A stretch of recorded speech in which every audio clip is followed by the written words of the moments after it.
திரு வெங்கடேசன். மாண்புமிகு அவைத்தலைவர் அவர்களே, பக்கிம் சந்திரனுடைய வந்தே மாதரம் பாடலை 100 ஆண்டுகளுக்கு மேலாக இந்த நாடு விவாதித்துக் கொண்டிருக்கிறது. அந்த பாடலை முதலில் மெட்டமைத்து பாடிய ரவீந்திரநாத் தாகூரே அதற்கு 2 சதாப்தத்துக்கு பின்பு எழுதிய காரே வைரே என்ற தன்னுடைய நாவலில் அந்த பாடல் பற்றி விவாதித்திருக்கிறார். அரசியல் சாசன சபை அந்த பாடலை மிக விரிவாக விவாதித்து 2 சரணங்களை மட்டும் எடுத்துக்கொண்டு 4 சரணங்களை விடுவித்து ஒரு முடிவு செய்தது.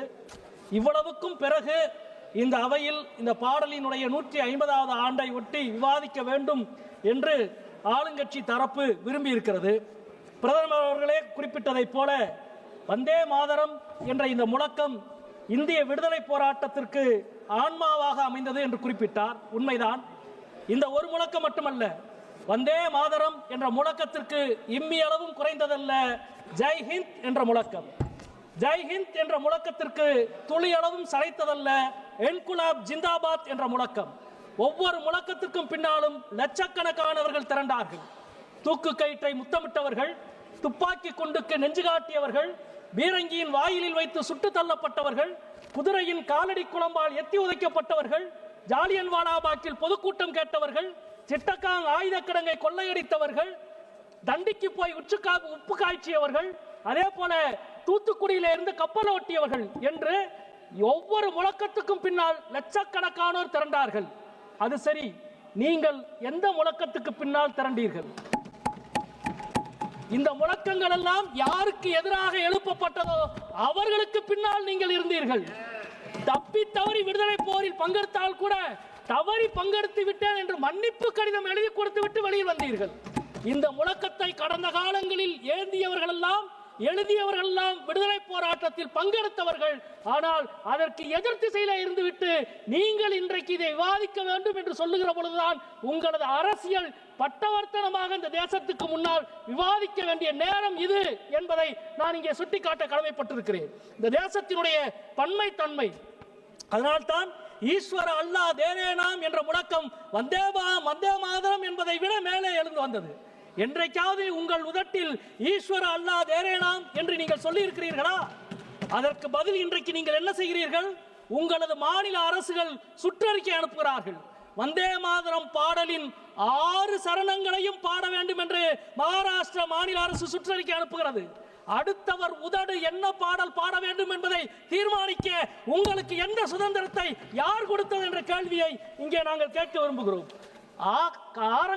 காயங்கள் ஆற்றப்பட வேண்டும். ஆனால் காயங்களை கிளறுவதுதான் உங்களுக்கு லாபம் தருகிறது என்பதால் நீங்கள் காயங்களை கிளறிக்கொண்டே இருக்கிறீர்கள். இதோ இந்த புதிய நாடாளுமன்ற கட்டிடம், இந்த கட்டிடத்திற்குள்ளே 12 திருவுருவச் சிலைகளை நீங்கள் வைத்திருக்கிறீர்கள். யாருடைய சிலைகள் தெரியுமா?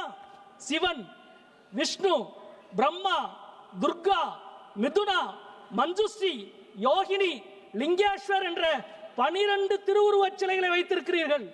ஏன் கிறிஸ்துவம் சார்ந்த திருவுருவச் சிலை ஒன்று கூட உங்களுக்கு கிடைக்கவில்லையா? திருக்குரானினுடைய திருவுருவ அடையாளம் ஒன்று கூட கிடைக்கவில்லையா? இந்த தேசத்தின் பன்மைத்தன்மை இந்த அவையிலே கூட எதிரொலிக்க கூடாது என்று நினைக்கிற நீங்கள் தேசபக்தியை பற்றி எங்களுக்கு உபதேசம் செய்து கொண்டிருக்கிறீர்கள்.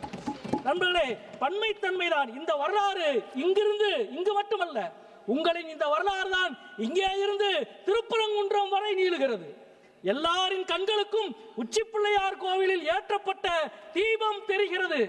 ஆனால் உங்கள் கண்களுக்கு தர்கா மட்டும்தான் தெரிகிறது. மக்களுக்கு தேவை பக்தி, உங்களின் தேவை பகை. எல்லோருக்கும் தேவை ஆன்மீகம், ஆனால் உங்களுக்கு தேவை கலவரம்.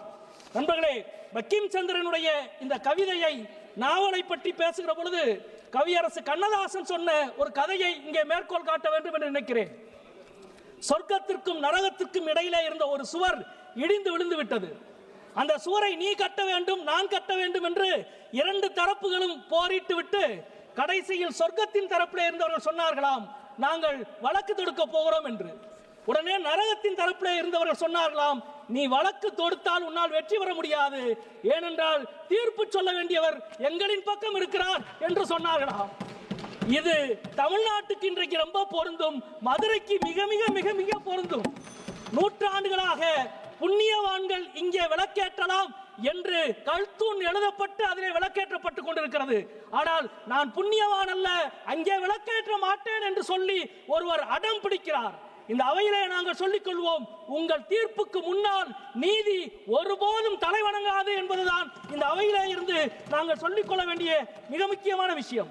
வந்தே மாதரம் பாடலினுடைய 150வது ஆண்டு என்ற ஆதாரத்தை எங்கிருந்து நீங்கள் எடுத்தீர்கள் என்று தெரியவில்லை. அந்த பாடலின் 2 சரணம் முதலிலே எழுதப்பட்டது, 4 சரணம் பின்னால் அனந்தமடம் நாவலிலே எழுதப்பட்டது.